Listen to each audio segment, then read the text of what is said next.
Welcome to the Physical Product Movement, a podcast by FritoLay. We share stories of the world's most ambitious and exciting physical product brands to help you capitalize on the monumental change in how, why, and where consumers buy. I'm your host, Ken Ojuka.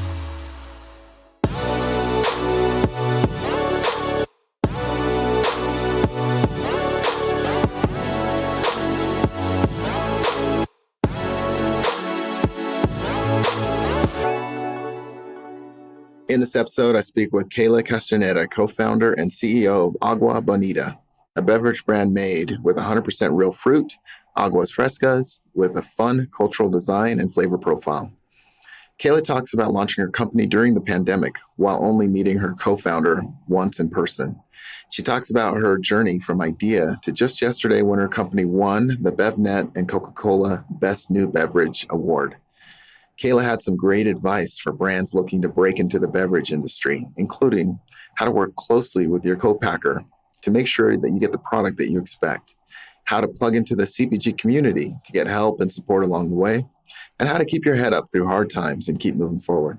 We expect big things from Kayla and Agua Bonita and are happy for their success. This is a great podcast for early stage CPG brands with some actionable advice for them to apply right away. Please enjoy. Yeah. Hey, Kayla. Welcome to the podcast. Thank you for jumping on. Thanks so much for having me. I'm excited to talk. Yeah. So where am I catching you? Where are you from? So I actually live in Hanford, California, and that's where our offices are headquartered. It's the Central Valley of California. So not the California that you see on TV. We are nothing but orchards and dairies and stuff. We actually, like with a 100-mile radius of my town, we grow 60% of the nation's produce. So lots of ag. Yeah. Oh, that's cool. Is this where you're from? Is this, where your family's from? Yeah, I grew up here. And it's equidistant from LA and LA and San Francisco. So we're like right in the middle, but I did grow up here, super small town. I moved away for a few years into some really big cities, New York, LA. But it's one of those towns where everyone knows everyone. My family went to the same schools generations over and over. So it's nice to see familiar faces. Yeah, that's great. So let's dig right in. Typically, though, we like to kick this off with a quote. Do you have something in mind? I didn't really check with you, but is there a quote that comes to mind that's been impactful to you that maybe you think about? I mean, we have our own sort of company quote, like internally, has been when life gives you lemons, make aguas frescas, because we started everything like in the middle of the pandemic. So it was a crazy time to be like, yeah, just had a baby, just lost our job, global pandemic, like let's start a business. That's one that we've lived by. But I guess like just generally speaking, something that I always find myself saying is like, the answer is always no, unless you ask. So just ask. And that has been a little bit of a guiding light for laying the foundation for some of the conversations that we find ourselves in and different situations for us. That's great. So let's actually talk about, let's first hear about your product, so what's Agua Bonita? Yeah. So Agua Bonita is the first line of better for you Aguas Frescas. We serve them up in 12-ounce culturally inspired cans, and they are shelf stable, but they are best enjoyed chilled. What's special about our drinks is that we use no added sugar to make our blends, and sometimes we can use spices to like get those nostalgic flavors. And then we also rescue produce to make our drinks. So lots of good stuff going on. It looks good, tastes good, makes you feel good, and really good for the planet. And so you described it as agua frescas, is that right? Yeah. So what does that mean for people like myself who are, maybe a little ignorant on this category? Yeah, so aguas frescas are a traditional Mexican drink, and traditionally it's made by blending fruit into non-sparkling water and adding sugar. So kind of like Mexican fresh fruit punch. That's the traditional way to make it. So we gave it a modern update by like taking away all of that added sugar. Okay. And so I guess let's dig into where how you were inspired to create this, and is this something that you grew up drinking? Is this something that you're just very familiar with? What was the inspiration? Yeah, so a lot of it comes from my grandpa. So yeah, we did have aguas frescas growing up. I think lots and lots of traditional, even modern Mexican households have aguas frescas available. But for us, my grandpa would bring home like overripe fruit from the fields, like on his way home from work, because we have so many fields around here, and it's a big migrant farming region. Uh-huh. And that like overripe fruit would be used into our blends and making aguas frescas, and or like we would cover it in chile powder like tajin and stuff, and use it as a snack basically. So yeah, so always had them around growing up. Lots of other friends of the same culture had them, and then as an adult, yeah, just wanted something that was a little bit healthier. And my boyfriend and his mom would make aguas frescas all the time. They do make aguas frescas all the time. And so those were like a lot lighter than the ones that I traditionally grew up with in terms of sugar. So really just like wanted to take something from our kitchen and put it into a can. Huh. And you just recently got some amazing news. You won a pretty big contest. You want to tell us a little bit about it? Yeah, yeah. We're so excited to have taken home the title of Best New Beverage, sponsored by Coca-Cola's VB team and BEVNET. It's a really big industry competition. Like really great brands have come out as past winners, and just a very validating moment for us to establish ourselves as the best new beverage of the year. Yeah, that's awesome. Congratulations. Thank you. Kayla, I actually want to just dig into your background a little bit. I'm looking at your LinkedIn and I see that you worked at Coca-Cola. Maybe take us back before Coca-Cola. What were you doing? And then take us forward to the founding of your company. Yeah, so I've had some cool jobs in the past. I actually worked for Major League Baseball, and I worked for Starwood Marriott. So really big corporations, but I always found myself intrigued and really working hand in hand with their food and beverage departments. So I would work like traditionally in sales and marketing, but always found myself on the food and beverage side. And it was probably because before I got into like the corporate world, I spent a lot of time serving tables. I moved to New York City when I was 17 on a college scholarship, but needed some like pocket money. So I started waiting tables and things like that. And that's when I really like fell in love with this whole side of like a culinary experience that I just had never been exposed to before. So yeah, so took that into the corporate sphere, worked with a few different companies, and then there's an opportunity that came about to move back to California, and I wanted to be closer to my family at that point, and to work with Coca-Cola, which was a good fusion of my food and beverage interest and past, and my sales and like strategic partnership know-how. So got to move into market development with Coke and manage a region for them where I really got to talk to small business owners and customers about what they wanted, what they didn't want, really see like what was selling well, what wasn't selling well, which formats worked, all backed by, the whole brand portfolio of Coca-Cola. So definitely helped me prepare to launch a brand of my own. So that way I didn't go into this entirely blind. Yeah. Could you give us an example of like a brand that you worked on, or maybe just a specific example of what you did with Coke? Yeah, so I actually had their full portfolio of brands at my disposal. So my job would be like I would go into, say, like a independently owned restaurant or even like a big store and talk to them about like, okay, what is selling and what isn't, and get that feedback and then tell them like, okay, well, maybe your regular Coke isn't selling that well here, but maybe you should sell Mexican Coke here because of the demographics, and or maybe you don't sell Coke at all. Like this is a really health conscious area, and Smart Water would do better.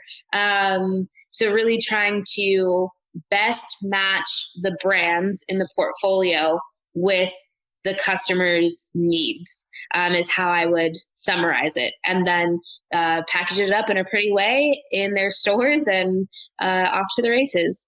Yeah, I'm always surprised when people, mention, certain brands, and I look it up and find that it's owned by Coke. They have a massive portfolio. So saying that you have their entire array of products, at your disposal, I mean, it's not a short list. Are there any brands that you were surprised to find that Coke owned them or were purchased by Coke? Surprised? No. But I know Coke is going through a big revamping of their portfolio. So I would hate to even name a brand that isn't any longer in their portfolio. So I don't keep up with them as intimately as I used to. And Mm-hmm. that was part of how I departed, was also just wanting to work on smaller brands and even like some startups to just like lend my expertise to something that I could have like a bigger impact on. So not too sure what their smaller portfolio looks like just right now, and would hate to misspeak. Yeah, sure, sure. I was talking to a friend the other day. They were talking about Frito-Lay and Frito-Lay. When you go down the aisle in the grocery store, like 75% of those brands are owned by Frito-Lay. And most people don't realize that. I mean, these are massive companies that just have a very, very big portfolio of products.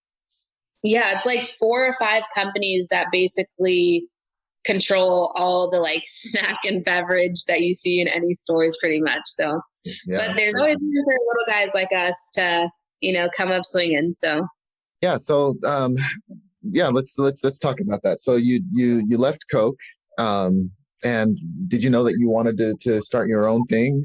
What was kind of the motivation at that point? yeah, I always knew that I wanted to have my own brand. And I actually had kind of dabbled in it before. My boyfriend and I, we own a drink trailer. So we would take drinks to like community events and things like that. And at one point, like coffee and Aguas Frescas. And so at one point, I even went through the process of like canning our own cold brew coffee. Hmm. Um, just to like see what that process was like and learn more about it, since I had been really on like the brand front side. And so I knew that I always wanted to do that. And then I started like consulting for startups and really helping like beverage startups. And when the pandemic rolled into town, it really like tempered all of that work, because everyone was just trying to figure out like ways to survive.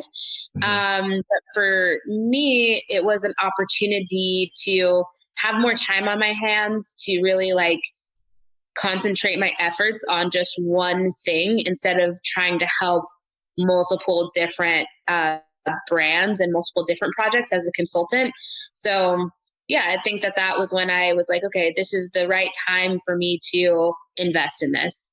And so, I guess describe the food truck. Is it like a food truck or is it like a drink trailer? Is that what you called it? But it's the same type of thing as like a food truck? Yeah, it's just like a smaller format food truck. So we don't have like the big grills in our trailer. So it's Hmm. just like, yeah, basically I would say it's just like one step up from a drink cart. Like, you'd see like a lot of like vendors either like selling like fresh fruit or something. So it's like Sure. a step up from that, but a step down from a food truck. So it's like this little like 6x10 trailer we take to, a bunch of fun events. And it's been great, honestly, R&D for Agua Bonita flavors because we get to like try them out in real time on like real populations at events to see like, oh, maybe this combination will be good, or what are people most interested in trying. So, and then like, translating them into our cans. Yeah, I'm always fascinated by this way of doing market research, right? It's better than getting some sort of focus group and, having them rate, taste from 1 to 5, how do they feel about your product? Usually, getting that just look on their face as they try something, you can tell if they like it. You can tell if you nailed it. And so I just found out about drink trailers. I didn't know about that, but food trucks, tend to be sort of a cheaper way to try out a restaurant concept. You also have a lot of people who go to like farmers markets, for this purpose to try this out. I don't know. What are your thoughts about, avoiding this huge investment in a product that's still kind of, you're still working on, you're still trying to refine, you're still researching.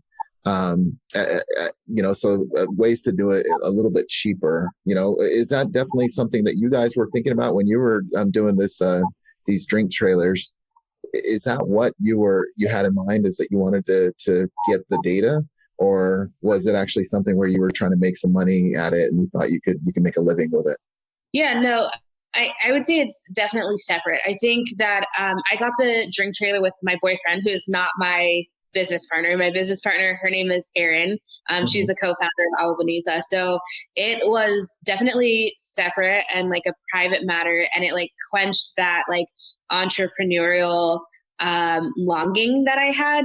But it just so happened that like when we went to the drawing board to really find something that we wanted to make in a commercial sense, that it all aligned. So I know for some brands, Ranch Rider Spirits is like a great example of this. Actually, they're based out in Austin, Texas. Great CEO, and they actually started as a food truck concept, and then after like testing out different drinks in their food truck, then they went to commercial scale and like commercialized those exact ones.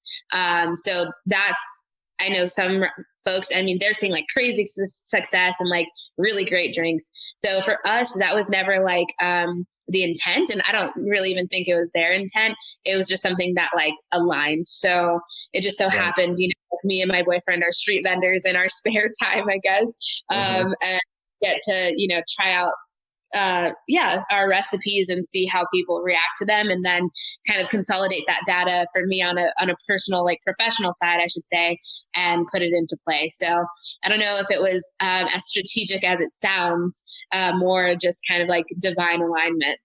Right. Yeah, one of the other interesting approaches that I've seen people do, and this is more in the restaurant space, but it's the cloud kitchen, it's the virtual restaurant, where you basically only exist on Uber Eats or DoorDash, but you don't actually have a space. You don't have to make that huge investment.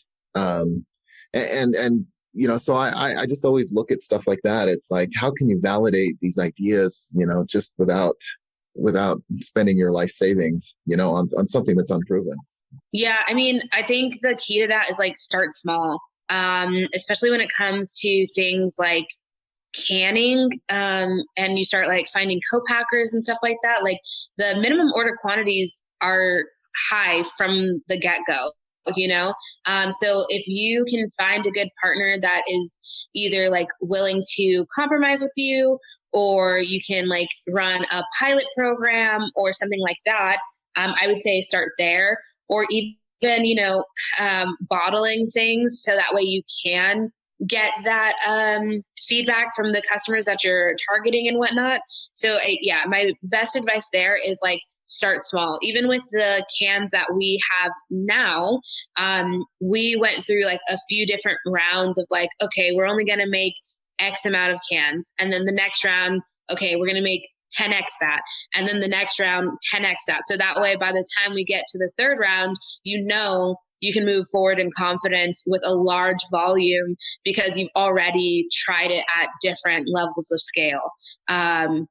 So best advice I can give anyone in that realm is like, don't dump your life savings in meeting a high MOQ. Like, start as small as you can possibly afford to start, because you'll have to iterate. Yeah, I mean, there's so many good examples of this, and you shared one with the ranch rider example. One that I know in the protein bar space is a company close to me here in Utah called Good to Go Bar, and there's a guy named Casey that actually just rented this little kitchen at nights to make his own protein bars when he first started out.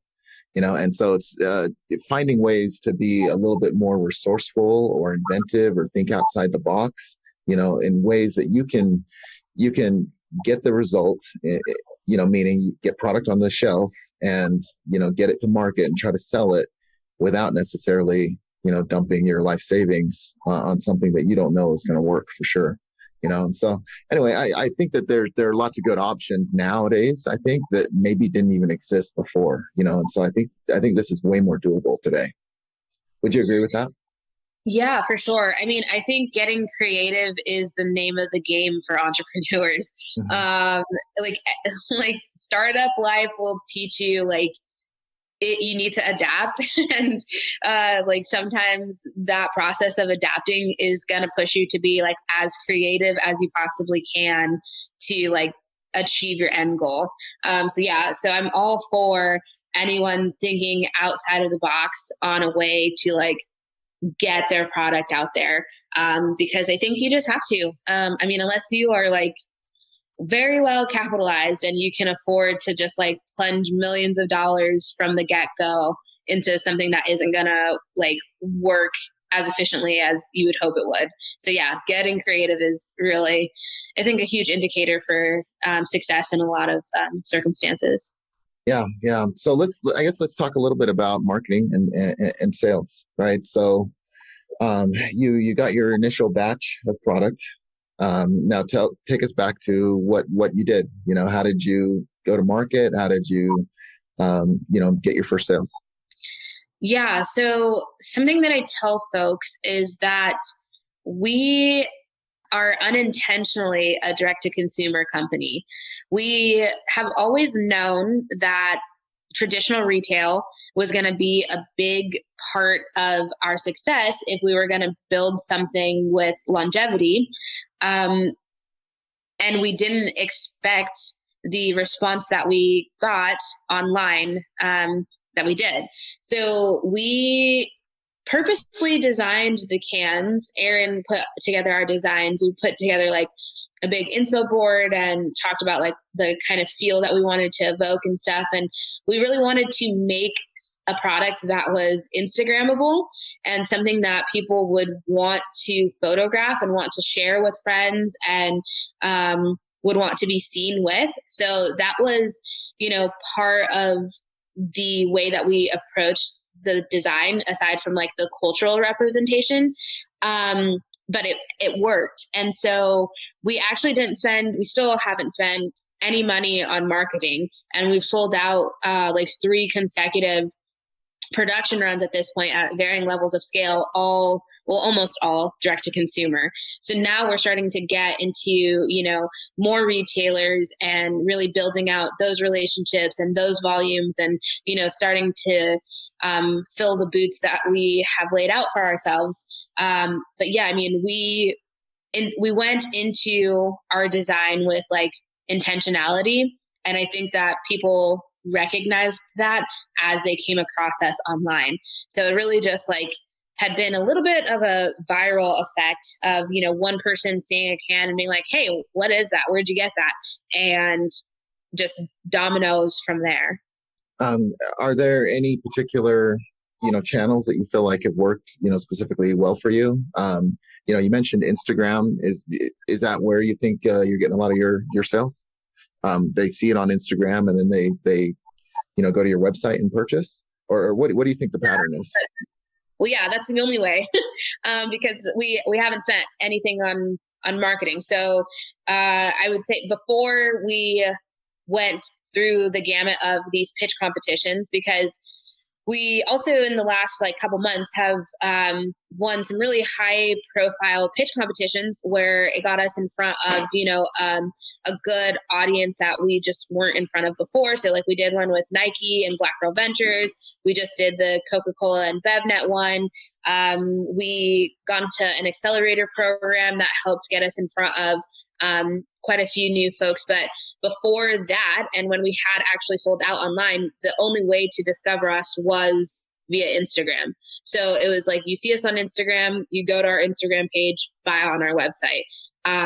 So that discovery process has accounted for like the bulk of our online sales before we went into the to the pitch circuit, which I would also very much recommend anyone that is limited on capital but has a really good idea and some sort of like minimum viable product to go into, because it is, even if you don't win, it's great exposure and you get a chance to like tell the backstory of your brand that you might not necessarily get to do with like, 10 or 15 seconds on a shelf.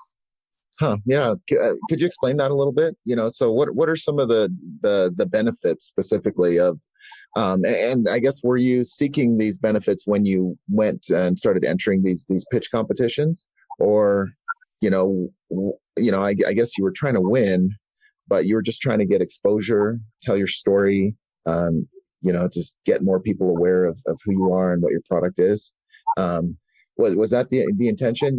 I guess I would say this is, I know people who do Shark Tank without the intention of like actually getting a deal, right? And it's all about the exposure. Yeah. In a lot of cases, it's actually better if you don't get a deal.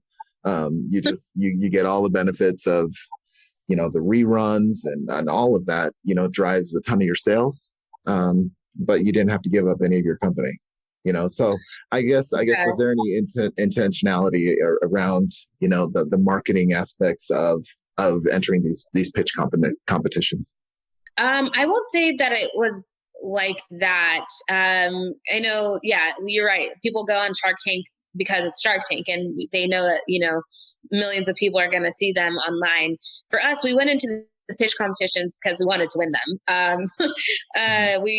But we also knew that it would give us a platform to talk about our brand, which, like I said, you don't get as much time in front of people or for people to listen to you as you do with like a pitch competition versus like being on shelf. On shelf, you get maybe 10 seconds to like convey your whole brand story to someone, and like your design has to grab them. But when you are able to stand up in front of an audience, even if it's 2 minutes, 3 minutes, 5 minutes, you really get to tell them like why they should be invested in this brand personally. And so we went into these competitions, one, like needing the resources that they were offering. Like, we're still a startup and we are bootstrapped. So like we need the capital, we need all the advertising support, all that kind of stuff.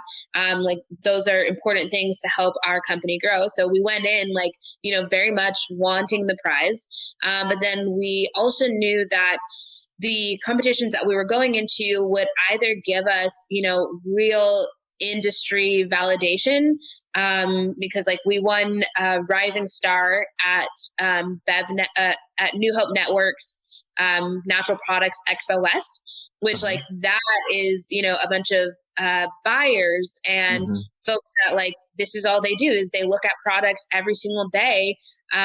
So like getting validation from that demographic, super valuable. Winning the best new beverage with Coca-Cola and BevNet, like super valuable. And then, yeah, Nike and Black Girl Ventures, like the publicity and like getting in front of folks that might not have been interested in Agua Bonita until they heard that, we were doing something in conjunction with BGV and Nike, So a little bit of both. Like we needed what they were offering, but we knew that it was going to be a chance to tell our story in a way that we weren't going to get to with anything else. Okay, got it.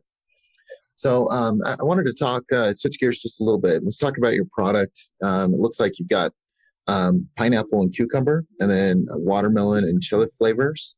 Um, did you start out with both of those? Did you launch both of those at the same time when you launched? Yeah, we started off with two SKUs. We have always had watermelon chile, and that one was the one that I is my favorite and like always was very adamant about launching. The other one, pineapple cucumber, it started off as cucumber and lime with we used a coconut water base, but it just coconut water is very divisive for a lot of people. People either like love it or hate it. And so that formula got an update to omit coconut water and add in pineapple because that was the overwhelming like response to fruit that people wanted to see as a part of our lineup. So I think that that is also like unique to startups and gives you like an upper hand to iterate. And that's why I was saying like start as small as you can because things will change. So like we changed based on what our customers were asking for. So yeah, so we had one reformulated, and then watermelon chile, that flavor profile has stayed the same throughout. And yeah, so we had those two. And then we have two new flavors coming out pretty soon. Oh, cool. Could you tell us a little bit more about the new flavors, or is that top secret?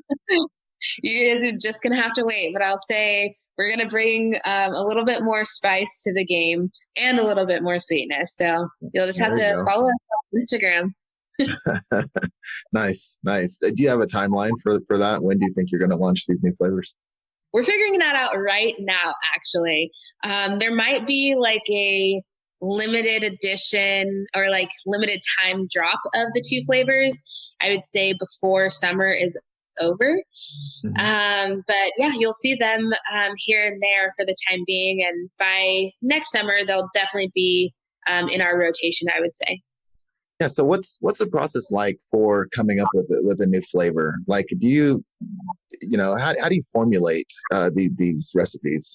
What do you do to make sure you're doing it right?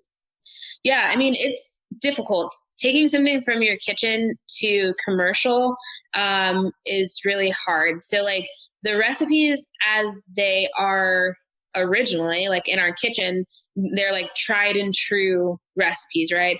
But getting that to a commercial scale that can, like, withstand any processing and just like the batching and like making sure that you don't get anyone sick is a whole other ballgame. So we have had to find food scientists that we work with like dedicated to just our formulation process to try to get it as right and as identical to our kitchen samples as they can. But it's not always the exact same thing, but we're always trying to get as close as we can. Right. And then the name of the game is iteration, right? Is lots of tastes, lots of at bats to make sure that you get it right. Yeah, exactly. It's I mean, one of our flavors, it's been like 7 months probably that we've gone back and forth with food scientists and stuff. And, that's an expensive game to play. And so that's why I also, yeah, just like going back, like start as small as possible because you don't want to produce, like a million cans and then the formula changes. And then you have a million cans of something out there in the world that like you really wish weren't out there. Yeah. So, I'm curious what the rest of the summer looks like. So you just got off this where you literally just won yesterday, right? Is that what you said? Yeah. Yeah, And so, what does that mean for your business? Going forward, what do you how do you leverage that win and that notoriety, and that validation? How do you leverage that into progress for your business? Yeah. So for us, I think a lot of that goes into our fundraising. We're currently fundraising. And so I think we're at a point now where it's like we have proven that there's a large addressable market. We have proven that like we have customers. And now we've proven that like we can stand like the fire from like industry vets. So going to a conversation with investors, being armed with all of that, is leverage for us to show, like, as we scale and as we go into these much larger productions and opportunities that are now like knocking at our doors, like, are you with us as we grow? So that is really what the rest of the summer looks like for us, is aligning with the right partners to help us as we grow and to capitalize on the momentum that a lot of these big wins have brought our way now. You know, we get a lot of, we're inbound like wholesale requests, and we have conversations with retailers about, you know, where they can see us and how much they want and stuff like that. So now it's just like, just like taking all of the great stuff that we're fortunate to be experiencing and finding the right financial partners to help us make it all possible. Well, and maybe there's somebody out there listening right now that would be interested. What kind of investors are you looking for, and how much are you guys trying to raise? I actually can't disclose the amount that we're trying to raise on a public platform. But when it comes to investors, as long as you're an accredited investor, we can talk. And so we would love folks that have a deep interest in the CPG space, and or just want to work on something that is really soul fulfilling. You know, we have investors on our team that they came to the project because it was fun and it made them feel good about what they were investing their dollars in, like with our mission of like saving produce and reinvesting into the community. So if you are eco-conscious, social mission driven, or just a really big fan of CPG in general, I think we have a spot for you on our team and maybe our cap table. And are you looking for angel investors, or are you looking for venture at this point? You know, where are you guys? Yeah, it's a mix of both. So we're still early stage. So just gauging that risk appetite between the two, because it's just a wonky stage of growth for us, but it's a mix between angels and traditional like institutional funding. Okay. And so I wanted to just dig in, talk a little bit about your manufacturing, you know, and maybe, you know, there's some tips that you can give for somebody who's, you know, submitting their first you know, formula for that production run. Were there any mistakes that you guys made early on, or anything that you learned from that process? Oh yeah, where to start? I would say make sure to work closely with your process authority. Our product is unique in that we are canned, but we are non-carbonated. So there's a lot of extra care that goes into creating a product like that is shelf stable, because we don't have the assurance of carbonation to help us out with those things.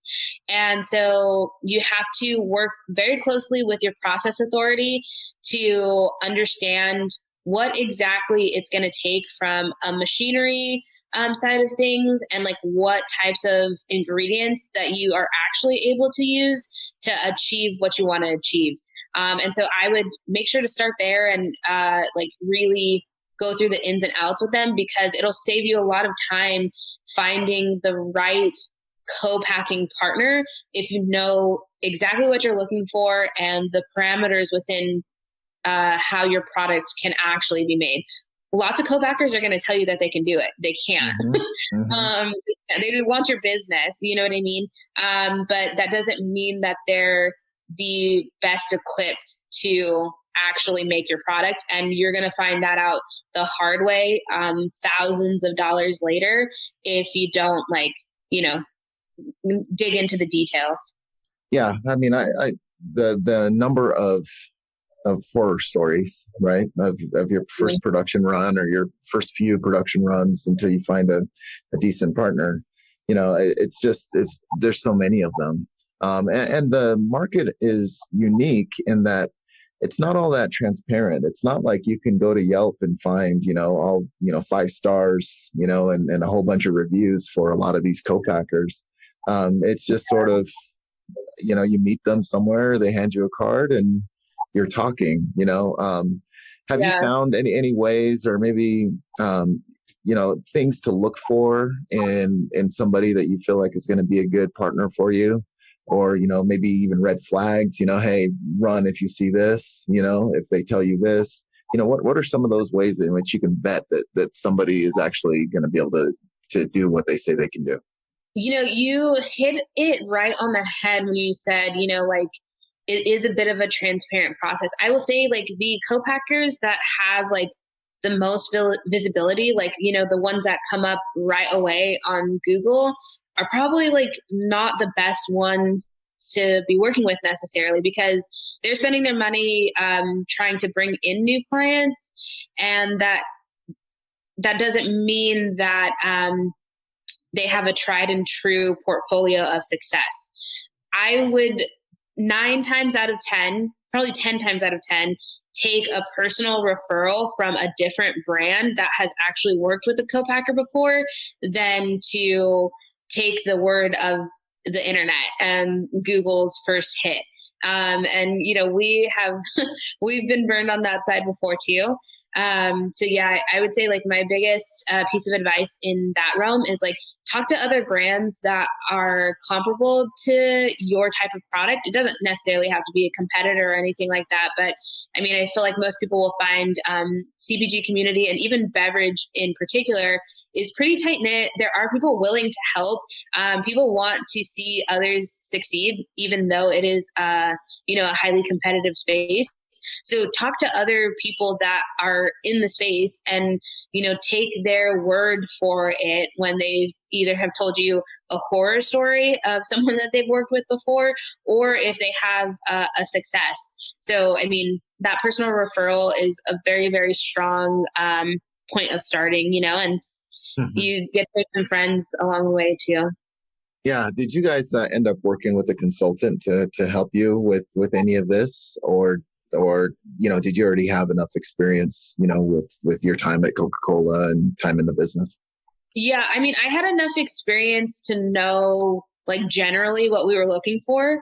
But we have a very special product in that we're not carbonated. I know it sounds like simple, like if it should be even simpler than carbonating a drink.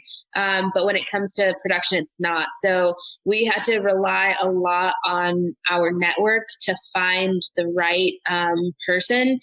And yeah, I mean, it was, back and forth with tons of people like, hey, do you know anyone? Do you know anyone with this type of machinery? Do you know anyone that can do these types of volumes?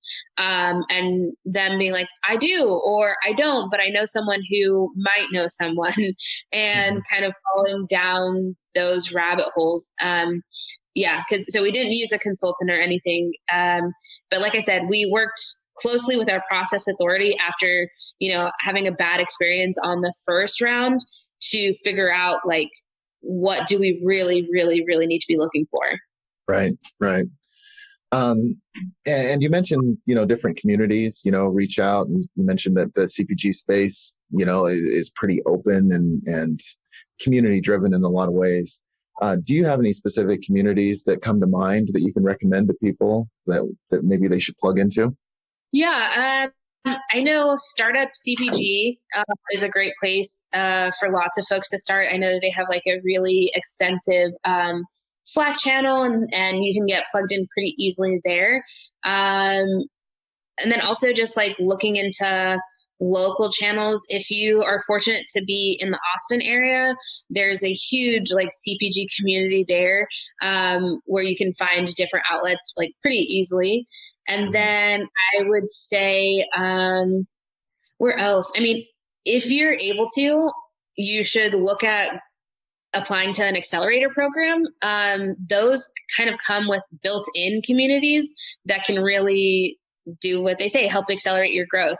I always tell people like, yes, I could have found the answer on my own eventually, or I could have gotten it in 5 minutes from one of our mentors. And like time is money in a lot of cases. So like, what would you rather do, waste your time trying to figure it out on your own, or just ask someone who has the expertise and knows.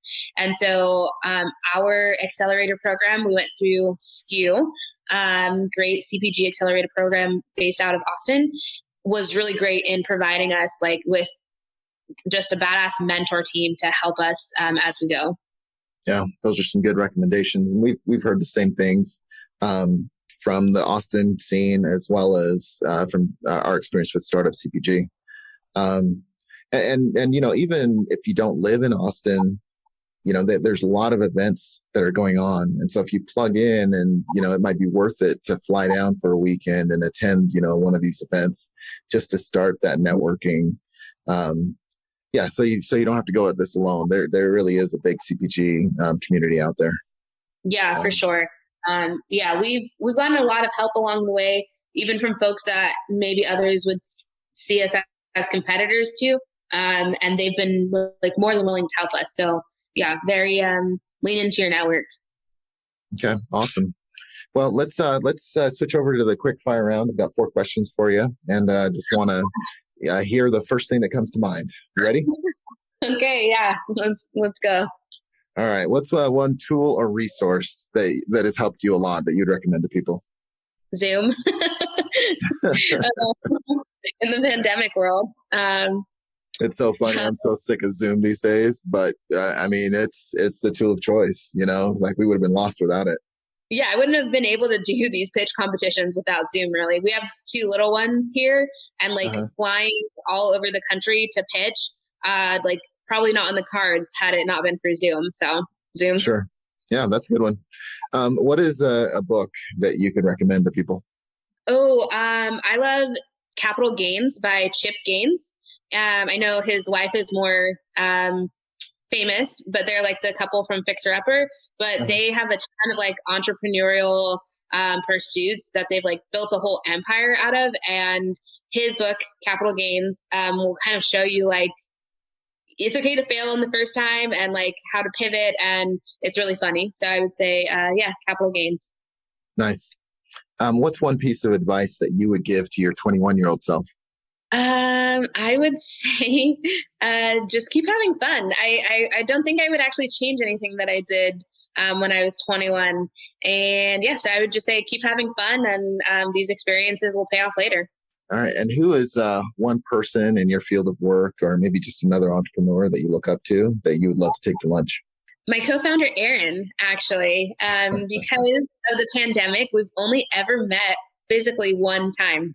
Wow. Wow. Yeah. So we have been working together for over a year, and we've only ever been in a room with each other one time. And she just has an incredible work ethic and like a crazy set of skills. So I would love to take her out to lunch one day. Well, you have to make that happen. That's amazing. And it's kind of a testament to the tools that we have available to us now that's even possible, Exactly. That's what I'm saying. Zoom coming in clutch. All right. Well, hey, this has been great. I think you've covered a lot of just really interesting topics. I guess, what does the rest of the year look like for you guys? Is there anything that you want to promote or plug, as we wrap up here? Yeah, I would say follow us closely on Instagram at Drink Agua Bonita, and you'll see new flavors debuting and maybe even some seasonal flavors debuting, which we're really excited about, and very cool partnerships that we will be using that medium to announce. So if you guys are interested and want to get your hands on Agua Bonita and look for us, I would say follow us on Instagram at Drink Agua Bonita, and that's it. Okay, awesome. And I know me and you connected over LinkedIn, and so make sure to look up your name on LinkedIn and connect with you there too. Yeah, DM me. I love catching virtual coffees with folks. So I'm always around on LinkedIn and Instagram too. And apparently on Zoom too. And on Zoom, yeah. I'm just constantly plugged in. All right. Let's just wrap this up. Do you have any parting words that you would give to other entrepreneurs out there that are in the physical product space? They're in the grind. What would you say to them? Yeah, I would say, things get hard, but remember why you started. And whatever problems you have right now, they might seem monumental, but they are solvable problems. You just kind of have to put the effort there, but your breaks come. And when you are in a season of winning, take that and celebrate it. And don't let the season of losing, take away the passion for what you're building. Okay, that's awesome. That's a great note to end on. Kayla, thank you. Congratulations on all your success. That's awesome.